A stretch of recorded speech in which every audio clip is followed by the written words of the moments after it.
Hello and welcome back to the channel. Today I'm going to be talking about borderlines.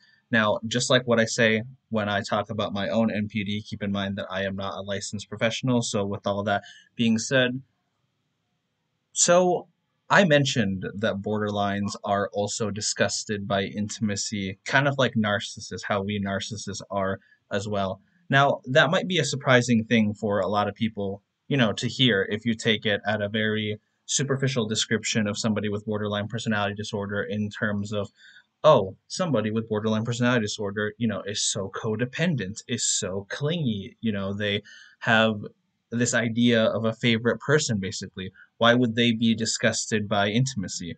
Well, honestly, there's a simple understanding to this. There's a book, which I haven't actually read, but I think the title sums it up pretty well.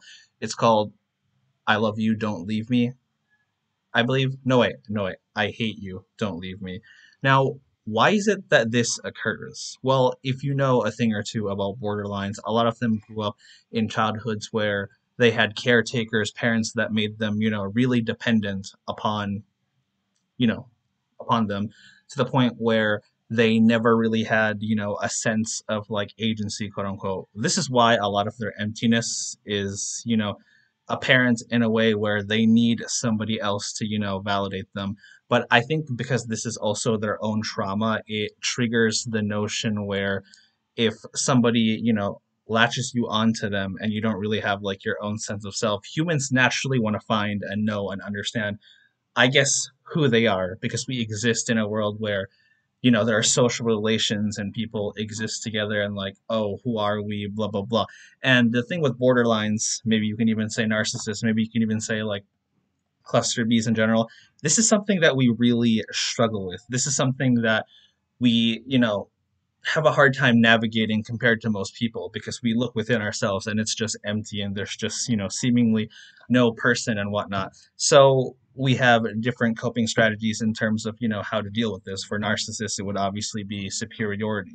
For, borderlines, it's, the validation of other people. But it gets to this point where if you're a borderline, how much are you going to betray yourself while simultaneously needing the validation from somebody else?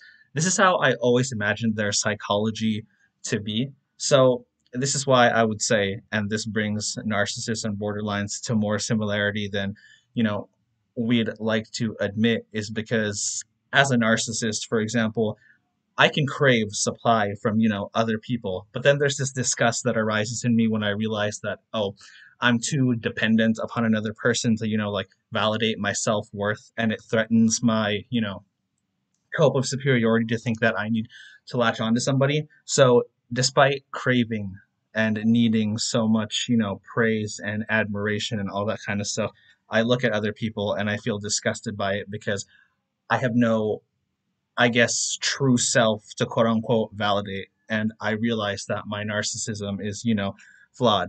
And what I notice with borderlines is that despite how much they try to, erase their, feelings of emptiness with other people, it doesn't work for them either. So they may want this person to give them validation. They may want this person to, like fulfill what they simply lack, for themselves.